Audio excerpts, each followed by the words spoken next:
Meet the American Frontline Nurses, an organization and group of nurses and former nurses who's telling parents to give kids ivermectin and telling lies about moms overdosing on Tylenol and other dangerous medical disinformation on social media. All led and spearheaded by Nicole Sirotek, a former nurse, who now makes her living monetizing her political conspiracies and medical disinformation grift, quite literally. It is so bad that the literal Journal of Nursing had to write an article about it, and her, in March 2023, warning the public about her and the group of pseudoscience lunatics she is associated with. This is the article breaking down who she is, what she and her vile organization does, her connection to the storming of the Capitol on January 6th, her connection to other pseudoscience propagandists in a detailed breakdown of how they operate and target people. Those of us in the chronic illness advocacy space will immediately recognize quite a few variables you will find that will feel extremely familiar. If you know, you fucking know. Meet the American Frontline Nurses telling parents to give kids ivermectin. By David Gilbert. Tyler Cuck has spent the last year as the target of a relentless harassment campaign. He has been labeled a pedophile and reported to the police for threatening children. His face was plastered on mugs that are sold by his tormentor, and his workplace has been inundated with messages calling for him to be fired. All because Cuck has spoken out against a fellow nurse, Nicole Sirotek, who has been using social media to spread disinformation about COVID-19 and vaccines while raising tens of thousands of dollars to fund her work. Now, Sirotek supporters have escalated their campaign against Cuck, and he faces the prospect of being fired after an anonymous person filed a complaint with his state nursing board. Cuck isn't Sirotek's only target. Her group American Frontline Nurses spreads disinformation on mainstream social media platforms, including Twitter and Facebook, while targeting a variety of healthcare professionals. The group continues to raise money, and she has been headlining conspiracy conferences and even speaking in the Senate office building. And for most of that time, despite not working as a nurse, Sirotek has been serving on a government-appointed nursing committee in Nevada, which is tasked with protecting the public by ensuring nurses are competent and that they provide safe, evidence-based care. I stand by my dedication to the profession and the care I have for these issues, but the risks almost seem to outweigh the benefits at this point, financially, professionally, and mentally, said Cuck. In what rational world would a nursing regulatory agency ignore, enable, and what feels like protect a nurse that used social media to spearhead a multitude of disinformation campaigns and get away with it for so long? Sirotek has aligned herself with some of the biggest names in the misinformation ecosystem, including anti-vaccine stars Peter McCullough and Del Bigtree.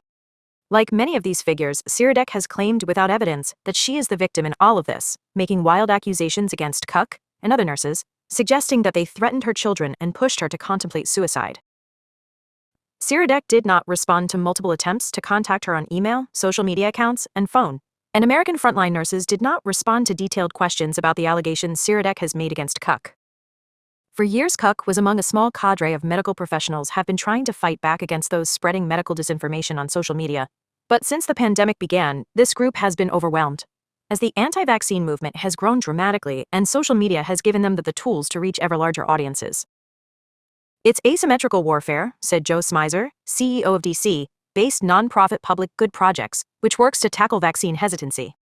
You have legitimate healthcare providers using the platforms they have to call out misinformation as they see it. Then you have the other side who respond by making it immediately very personal, very intimate, very scary. It is a very, very nasty place, and it is scary how much information they can find about you. Public Good Projects runs the Shots Heard Around the World initiative, which actively aids medical professions who are being attacked online for countering disinformation. Smizer, who has been doxxed and faced multiple death threats, said that as the world moves on from the pandemic, the attacks on medical professionals are not only increasing but becoming much more sophisticated. Sirotek, 37, who lives in Elko, Nevada, first came to national attention in 2020 when she traveled to New York as the city's hospitals and medical staff were being overwhelmed in the first wave of the COVID-19 pandemic. She gained notoriety when she posted a now-deleted YouTube video asserting that other healthcare professionals were killing all the patients for money, especially people of color, while comparing the ICU to a gas chamber in Nazi Germany. She was widely criticized by fellow nurses and doctors, but the clip went viral and was covered as credible by several mainstream media outlets. Heather Bateman, a registered nurse who has closely tracked and called out Sirotek's disinformation for years, says Sirotek was only looking for headline-grabbing claims, regardless of what the facts were. The truth is hardly sensational, which is why Nicole Sirotek and other anti-vaccine and anti-science professionals have moved toward the grifting line of disinformation, said Bateman. That is sensational and brings them far more fame and money than their previous healthcare careers ever could have. The response to Sirotek's video set her on a path to becoming a major pusher of COVID and vaccine disinformation. As her star rose in the disinformation ecosystem, she joined other nurses who hosted the so-called Global Frontline Nurses Summit in Washington, D.C. on January 6, 2021. The summit was one of the warm-up acts ahead of Trump's speech that preceded the storming of the Capitol that day.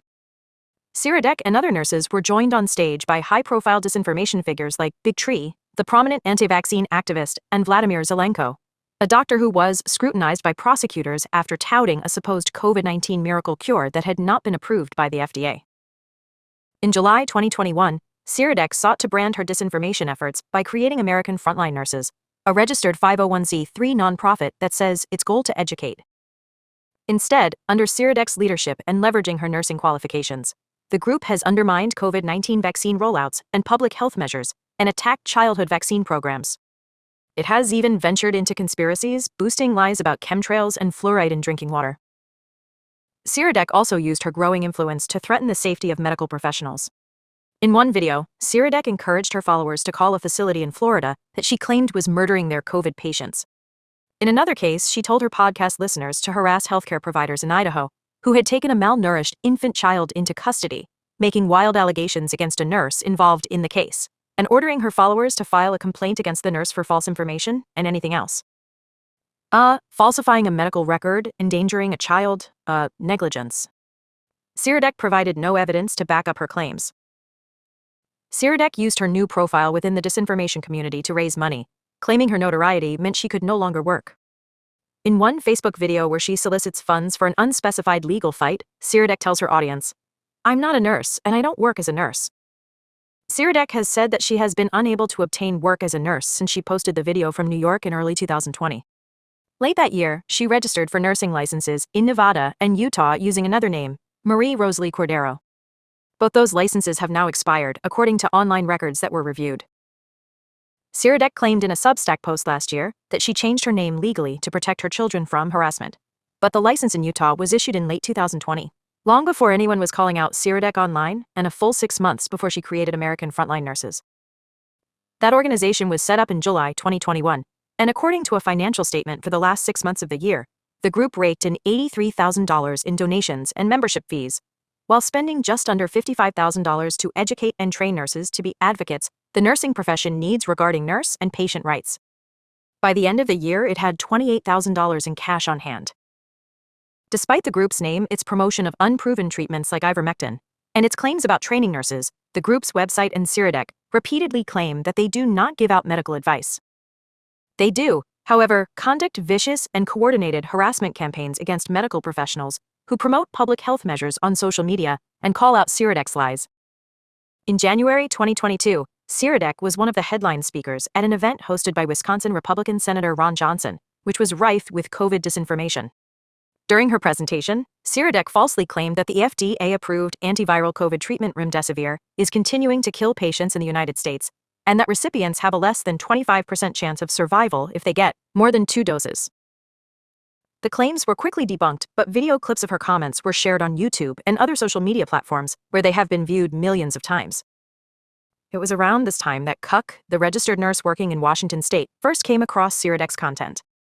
Cuck had spent years posting videos on social media trying to debunk disinformation, and was horrified that Sirotek not only ran a tax-exempt charity, but was still a member of the Nevada Board of Nursing's Nursing Practice Advisory Committee, which she has been on since at least 2019. So Cuck set out to try and raise awareness about Sirotek and her group. As well as making complaints to the Nevada Board of Nursing, he posted videos online highlighting Sirotek's dangerous disinformation campaign.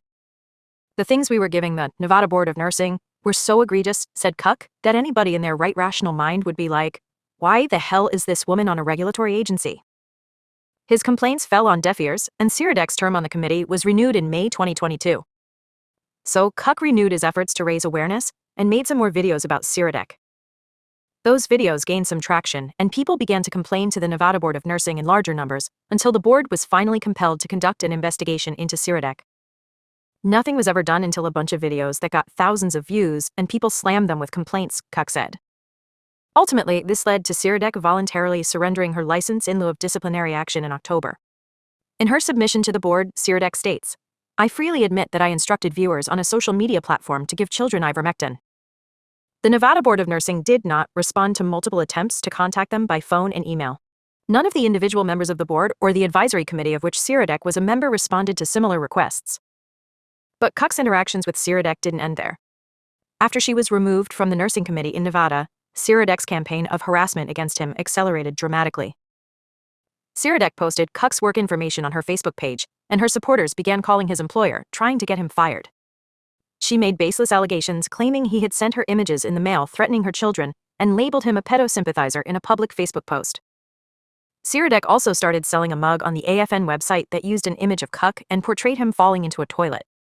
The mug, which cost $18.50, was called the TikTok Troll Jumbo Mug. It is no longer on sale on AFN's site.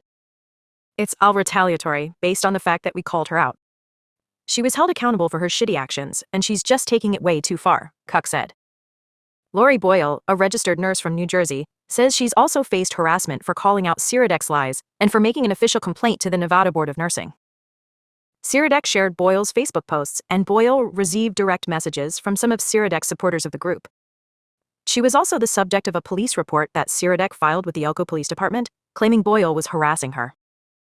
"My only crime against her has been to call out her disinformation on my own personal social media and to report her deception regarding claiming credentials she did not have," said Boyle.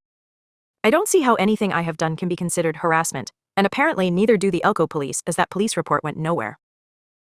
Sirotek also filed a complaint against Cuck with her local police department in October 2022, this time claiming that he was putting her children's lives in danger.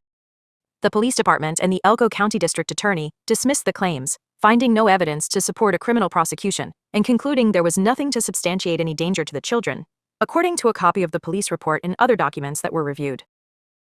The harassment hasn't let up, and in recent weeks, a person using an obviously fake name filed a complaint with Cuck's licensing board, making baseless allegations against him that closely echoed the claims Sirotek had been making for months online. The complaint even mentioned Sirotek by name. Cuck is still allowed to work while the complaint is investigated, and he ultimately believes the complaint will be dismissed as baseless, but the allegations have had a financial and emotional impact on him. "I had to spend a lot of time getting character references and getting my legal documents together and sending a response to my board, and now I play the waiting game, and hopefully they're just going to throw the complaint out, but this has taken hours of my life to deal with it," Cuck said. Despite continuously spreading disinformation and harassing medical professionals, Sirotek continues to leverage her Facebook account, which has 33,000 followers, to boost her profile and solicit donations. Facebook did not immediately respond to a request for comment, but experts believe that it and other tech companies need to do more to prevent the type of harassment that Cuck and his fellow nurses have faced. "They conduct these attacks with total impunity," Smizer, from Shots Heard, said. "They like to claim victimhood. It's a common refrain that's part of their narrative that they're being censored, that they're being blocked by big tech and big government. But there's no program that I'm aware of in any social media company or any tech company that is built to protect health influencers or individuals or accounts that have been verified for transmitting accurate information."